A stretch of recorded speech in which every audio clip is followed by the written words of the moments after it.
Andalousie, province d'Almeria. Des serres à perte de vue. Bienvenue dans le plus grand potager d'Europe.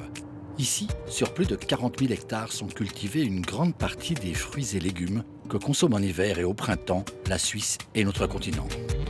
Et c'est ici que nous allons à la rencontre de la nouvelle star de la région, la mini pastèque dite sans pépins. Rien que dans cette usine de tri, plus de 100 000 pastèques seront testées, calibrées et empaquetées aujourd'hui. Les pays qui consomment le plus de pastèques en Europe sont surtout l'Allemagne et l'Europe centrale. Bon, à part les pays du Sud, qui sont aussi, en plus d'être des producteurs, de gros consommateurs. L'Espagne, l'Italie, la Grèce ou la France.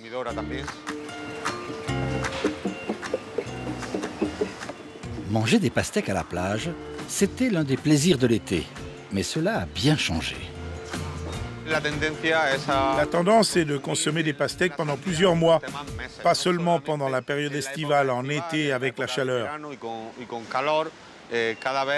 Il semble que la consommation soit de plus en plus hors saison, donc consommée vraiment plus tôt. Nous avons une production de février à octobre environ, toujours avec une production plus faible au début et à la fin. Mais pendant tout ce cycle, pendant les 8 ou 9 mois, la pastèque peut être consommée dans toute l'Europe et produite ici en plus. Cette région d'Andalousie est l'une des seules en Europe à pouvoir produire des pastèques en plein hiver, grâce à une situation assez exceptionnelle. Des températures très stables, plus de 3000 heures de soleil par année, et bien sûr, des cultures sous serre. Nous sommes dans une serre à l'ouest d'Almeria où l'on cultive des pastèques, en l'occurrence des pastèques de la variété Fashion. Il y a une particularité. La raison pour laquelle on cultive dans une serre, c'est qu'elles peuvent être cultivées beaucoup plus tôt, ce qui permet d'avancer la période de production. Finalement, la serre protège et crée un microclimat. Grâce à la culture sous serre, on peut récolter déjà en avril des pastèques qui ont été plantées en décembre ou en janvier. Faire des pastèques de manière intensive pendant toute l'année ou presque, d'accord. Mais il faut encore les vendre. Comment expliquer ce boom de la pastèque ? Pour cela, il faudra remonter un peu plus de 20 ans en arrière. Nous pouvons dire que la première pastèque de qualité à être apparue sur le marché avec du goût et sans pépins est peut-être celle du Numens. C'est la pastèque Fashion. Pour les pastèques, la grande spécialité depuis un certain temps déjà, c'est la pastèque douce sans pépins. Nous avons la pastèque noire sans pépins, nous avons aussi la pastèque blanche. Il y a maintenant une évolution claire, une croissance notable du marché de la mini pastèque. Elle est également plus sucrée avec 11-12 degrés de sucre Brix.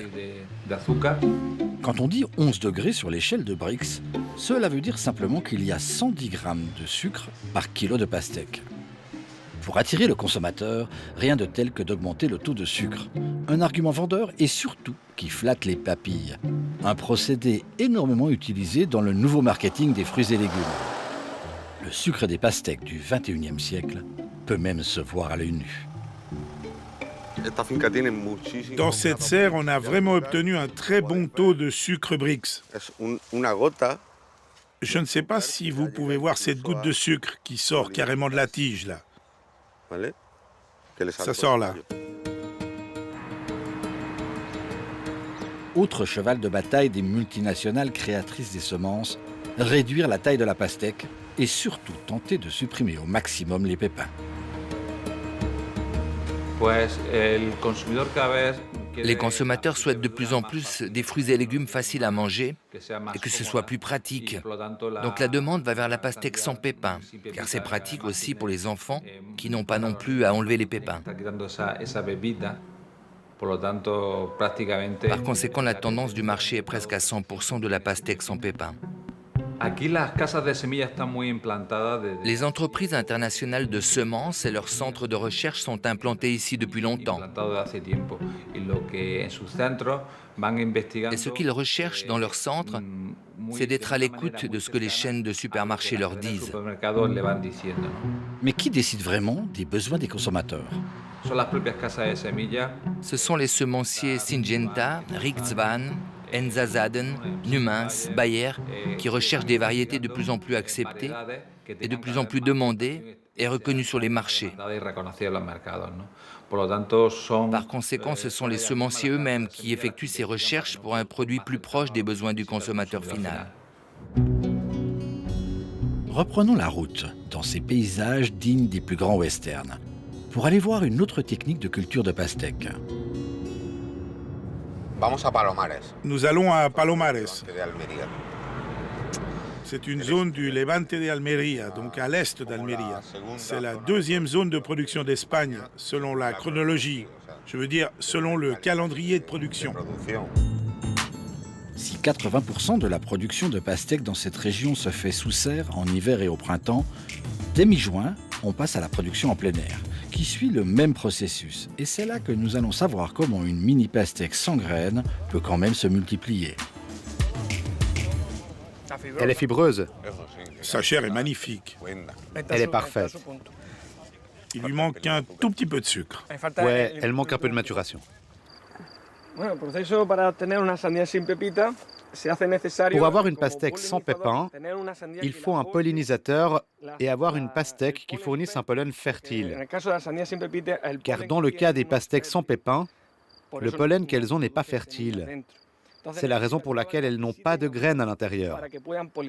Il faut donc une variété qui possède un pollen fertile pour qu'elle puisse se polliniser. Donc lors de la floraison, il faut une vraie synchronisation. Bon, vous êtes comme moi, vous n'avez pas tout compris. On recommence en simplifiant un peu. Pour faire une pastèque hybride, il faut 2 pastèques, juste assez différentes, mais pas trop, que l'on croise et qui produiront un fruit totalement stérile, mais avec exactement les mêmes propriétés que l'on recherche pour notre pastèque, qu'elle soit mini et presque sans pépins. Et des fruits et légumes hybridés de cette façon par les grandes multinationales des semences, il y en existe de plus en plus. Par exemple, 60% des tomates et 75% des poivrons que l'on mange sont des hybrides. 9 h du matin. La chaleur est déjà bien présente pour ces ouvriers agricoles qui récolteront en une seule journée plus de 10 000 pastèques. Ici, comme dans toutes les régions du sud de l'Espagne, on fait dans le volume. Ce cucurbitacé a donc énormément changé avec les années. Mais une autre chose n'a pas beaucoup évolué. Aujourd'hui, par exemple, elle peut quitter le champ à 40 ou 45 centimes le kilo. Le prix est faible. C'est peu et nous ne savons pas comment nous allons nous y prendre. La vérité, c'est que dans toute l'Europe, ce que l'on ne voit pas, ce que l'on ne valorise pas, c'est le travail de l'agriculture dans le sud de l'Europe. C'est un travail constant, très dur. Les gens travaillent beaucoup pour très peu d'argent. Nous pensons qu'il faut valoriser un peu plus le travail de l'agriculture en général, qui est finalement la nourriture de ce qu'on appelle le potager de l'Europe.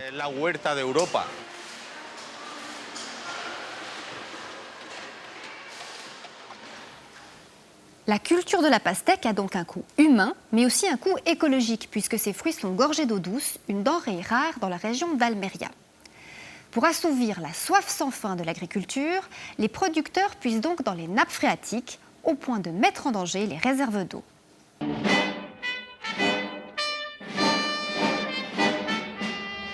Je vais mourir ici, de soif, comme un géranium. T'as pili?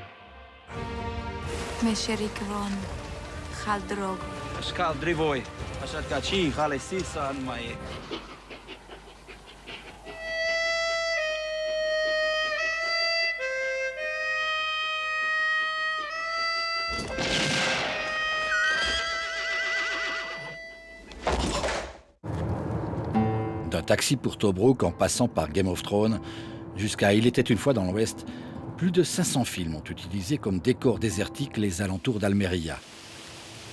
Preuve de l'aridité de cette région où il ne tombe que 220 mm d'eau par année. Mais les plateaux de cinéma sont de plus en plus remplacés par des cultures de fruits et légumes. Pour le porte-parole de la plus grande association écologiste d'Almeria, faire de l'agriculture intensive à grande échelle dans une région si aride, c'était prendre de gros risques.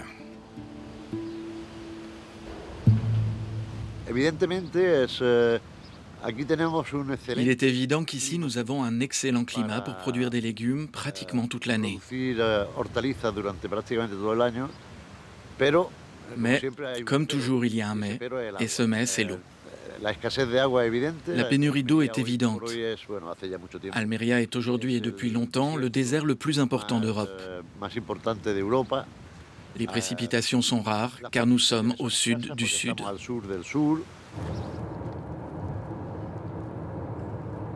Tout a une limite. Et la limite, c'est qu'il arrive un moment où l'on ne peut vraiment plus continuer à faire de l'agriculture parce qu'il n'y a plus d'eau.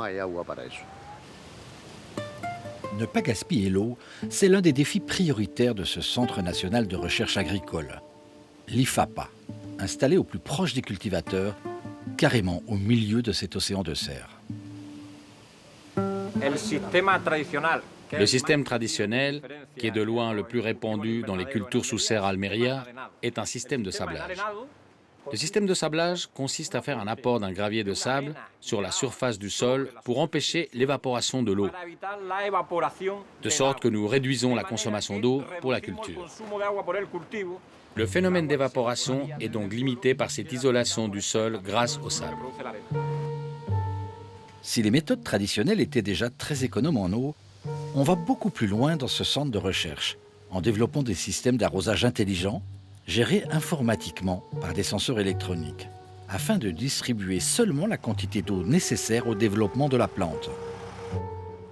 C'est d'ailleurs sous ces serres del Rido, à proximité d'Almeria, que l'on a le meilleur rendement de légumes au monde pour 1 litre d'eau. Ici, tout se déroule au goutte à goutte. Comme vous pouvez le voir, chaque mètre, ou plutôt tous les 60 cm, il y a un goutteur, d'accord? Chaque ligne de plante a 2 gouteurs.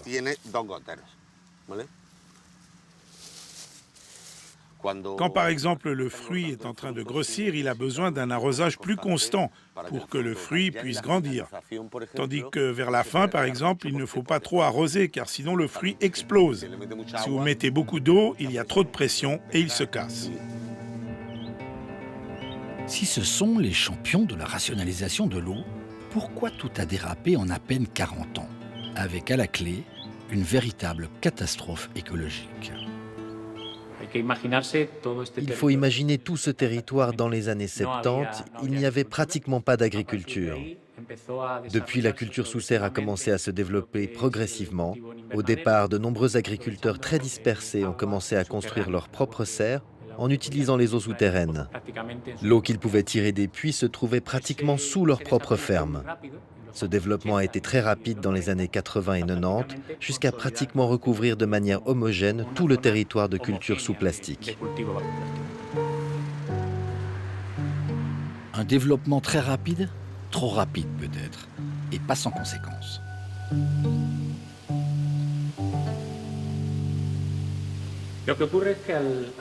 Ce qui s'est passé, c'est que comme cette agriculture s'est développée de manière aussi extensive, elle a commencé à générer une forte pression sur les eaux souterraines. En fait, au départ, les eaux souterraines utilisées provenaient de ce qu'on appelle l'aquifère supérieur. Cet aquifère n'est pas très épais, et c'est cet aquifère qui a été exploité. À la fin des années 90, cet aquifère a commencé à avoir de sérieux problèmes de quantité de ressources, et il a été progressivement abandonné. Donc les puits de seulement 50 mètres de profondeur seront très vite condamnés. Dès le début des années 2000, on devra carrément descendre à plus de 200 voire 300 mètres de profondeur pour rechercher une eau de qualité. La réalité aujourd'hui, nous sommes en 2021, et que même cet aquifère inférieur a commencé à avoir de sérieux problèmes de qualité. Pour comprendre comment cette région à très faible pluviométrie peut avoir de grandes réserves d'eau souterraines, il faut prendre de l'altitude. Sur des centaines de kilomètres carrés, un très grand massif montagneux qui s'étend jusqu'à la Sierra Nevada. L'eau vient de là. Elle s'infiltre gentiment à travers la roche calcaire pour remplir les nappes phréatiques d'eau douce du littoral. De l'eau douce qui, depuis quelques années, ne porte plus vraiment son nom. Ici, il y a un problème, c'est la proximité de la mer. Lorsque le niveau de la nappe phréatique est descendu sous le niveau de la mer, l'eau salée s'est carrément infiltrée dans la nappe d'eau douce par les bords extérieurs. Si les scientifiques sont conscients de ces risques dès le début des années 80, les producteurs, eux, mettront plus de 15 ans à les croire.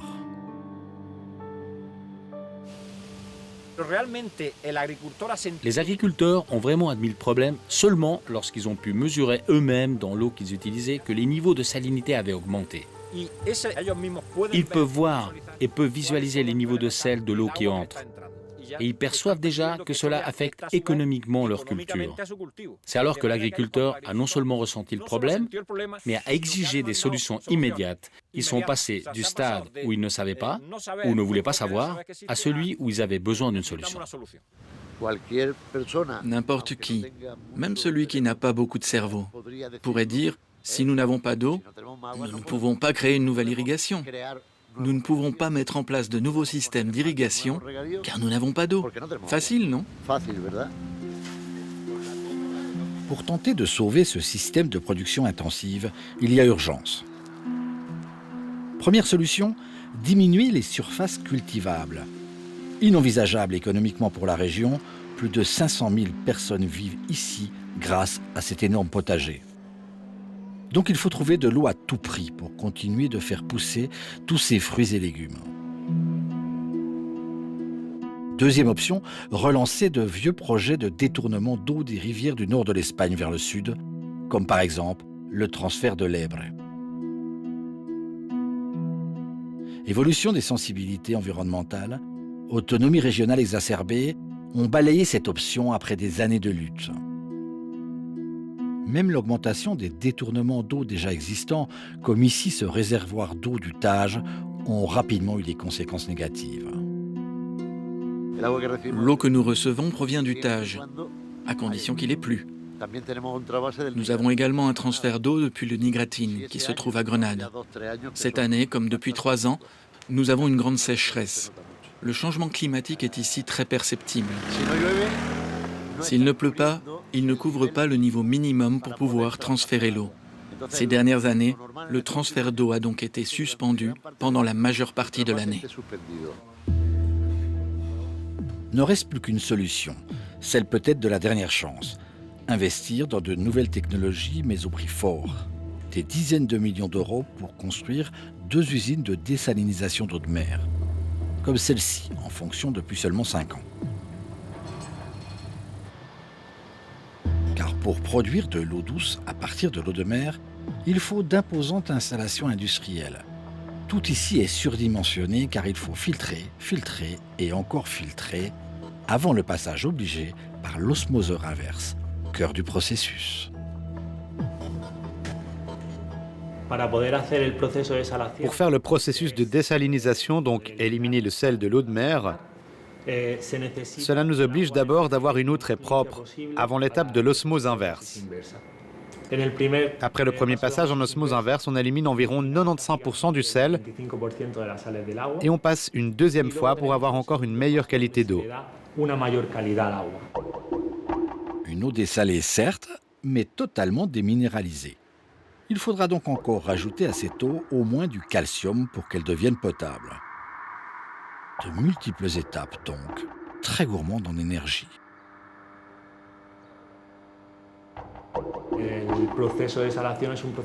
Le processus de désalinisation de l'eau de mer est très complexe, raison pour laquelle le coût de cette eau est supérieur à l'eau en provenance des puits. Car eux n'ont que les coûts de l'extraction et un réseau de distribution très court par rapport à celui de l'eau dessalée. Donc c'est plus cher, mais c'est moins cher que pas d'eau du tout. De l'eau, oui, mais pas donnée. Chaque mètre cube sera 4 fois plus cher que l'eau en provenance de la nappe. Pour le moment, l'eau traitée par ces nouvelles installations ne couvre que 30% des besoins de la région. Il faudra donc encore puiser 70% d'eau dans cette nappe phréatique en sursis. D'énormes investissements à venir pour augmenter encore la proportion d'eau désalinisée afin de préserver ce type d'agriculture et ses milliers d'emplois. Des projets technologiques pour résoudre des problèmes d'irrigation et développer une production industrielle agricole en Andalousie existent depuis très longtemps et ne sont pas toujours une réussite.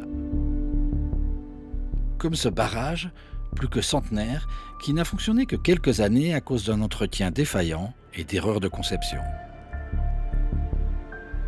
Pour ce professeur en droit de l'environnement de l'université d'Almería, de tels investissements ne sont souvent que des solutions à court terme. Si on se place dans une logique de durabilité idéale, toute production forcée ne devrait pas avoir lieu, sauf en cas d'extrême nécessité. Mais si nous l'examinons dans le contexte dans lequel nous vivons, ce n'est pas une plus grande aberration que notre consommation actuelle. Tant au niveau de l'eau que de la consommation, il faut sensibiliser le consommateur. Il est très important que nous retrouvions une certaine saisonnalité alimentaire.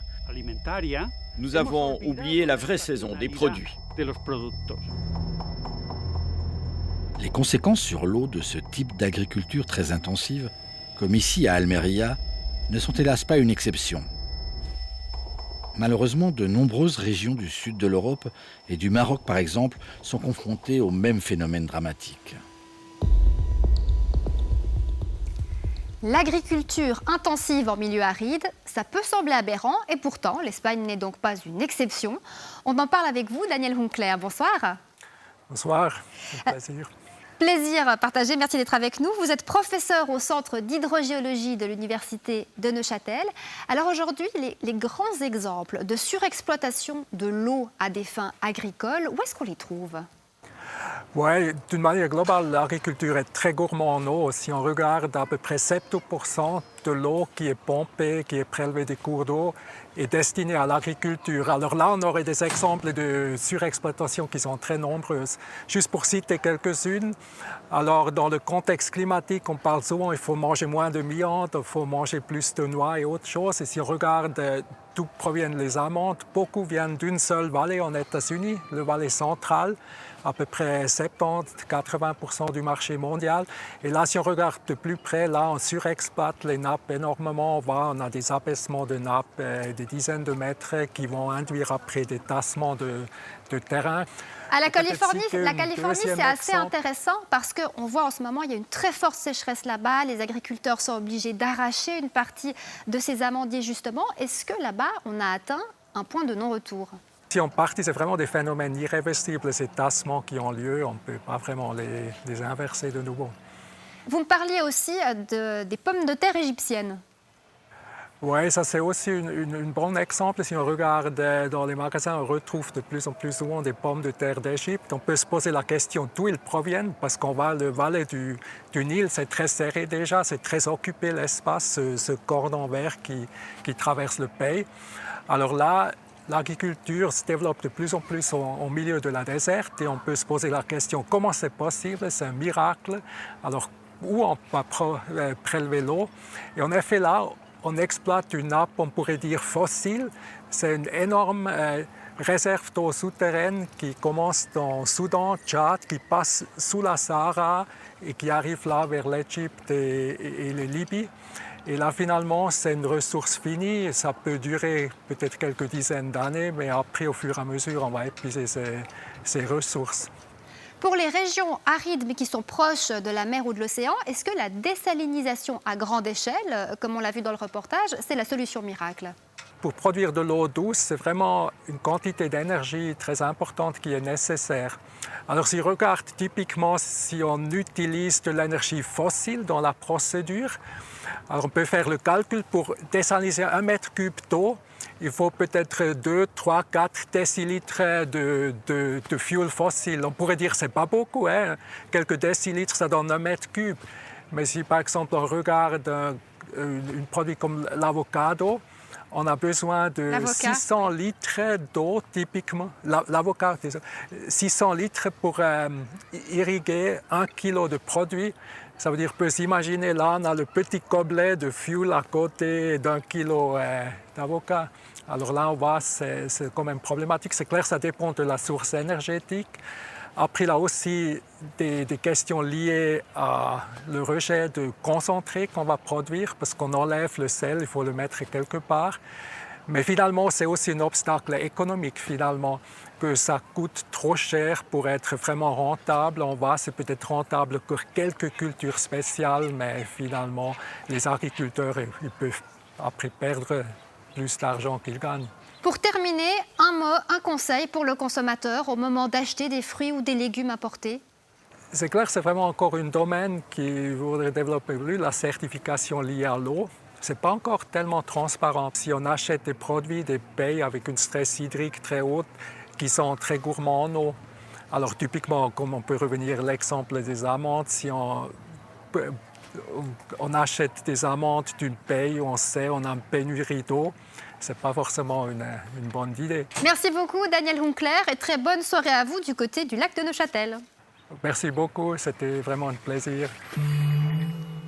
Et à propos d'eau, retour à nos pastèques. Alors ici, on a la fameuse pastèque espagnole, la mini, sans pépins, qu'on a vue à Almeria. Et juste à côté, eh bien, même taille, même couleur, à peu près le même goût, et pourtant un fruit nettement moins exotique. Explication avec Jean-Marc Chevillard. À 2 pas de l'aéroport de Cointrin, la ferme de la Feuillasse. C'est la pleine saison pour les courgettes, les mûres et autres fruits et légumes traditionnellement cultivés dans notre pays, même les plus inattendus. On y récolte aussi de la mini pastèque. Nous sommes aux portes de Genève. Ici, pas besoin de faire des milliers de kilomètres pour en déguster. Christophe Stalder produit cette mini pastèque depuis déjà 12 ans. La variété s'appelle la Petite Perfection. L'avantage de la mini pastèque, c'est qu'elle est sans pépins. Elle est sans pépins parce que c'est une pastèque en fait qui est stérile. Tout a commencé lorsqu'un fournisseur de semences lui a proposé d'en cultiver à Genève. Il nous a expliqué que ça avait poussé dans la région de Munich. On s'est dit si ça pousse à Munich, ça doit pousser chez nous aussi. Et c'est comme ça qu'on a démarré en fait la mini pastèque. C'est intéressant, la culture va bien. On y voit d'ailleurs que la culture se porte très bien chez nous. Avec le climat qu'on a. Cette année, c'est un peu spécial, mais avec le climat qu'on a en général, la mini pastèque joue dans notre région. Il n'y a pas de problème. Pas de problème donc pour cultiver ce fruit d'origine africaine en terre genevoise. Mais combien lui coûte au kilo la production d'un tel fruit? Le prix de revient pour une mini pastèque, il faut compter entre minimum, vraiment minimum 80 centimes, mais je pense qu'on est plutôt autour des 1 franc 20, voire même un peu plus selon les années. Et à quel prix, toujours au kilo, Christophe pourra-t-il espérer la vendre? On peut espérer en toucher autour des 1,80 sur l'ensemble de la production, entre 1,60 et 80. Mais pour Christophe Stalder, avant de vendre ses mini-pastèques, un dernier contrôle qualité est effectué par son client, l'Union maraîchère de Genève. Voilà Mathieu, celle-là elle fait 2,7 kg. On va regarder la couleur et le sucre. C'est l'Union maraîchère qui fait le lien entre producteurs et distributeurs. Elle est bien craquante.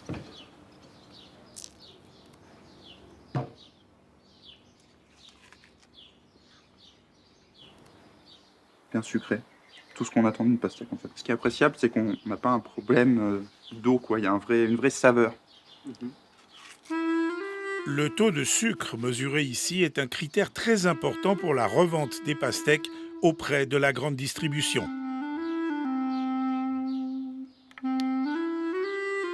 12,8 de sucre, c'est vraiment bien. On s'adresse à plusieurs types de clients. Donc on travaille avec des distributeurs, dont Migros, donc ici à Genève, mais aussi à Neuchâtel. Et on vend aussi ces pastèques à des grossistes. On a vu qu'elles sont assez croquantes, elles ont une belle couleur, elles sont savoureuses. Donc oui, elles sont à pleine maturité, mais aussi il y a aussi des critères par rapport à la qualité intrinsèque aux fruits. Donc les taux de sucre qui doivent être supérieurs à 10. Ici, on a vu qu'on était à 12,8, donc on est largement bon. Et il est temps que la récolte commence pour pouvoir déguster les premières et faire partager ce goût.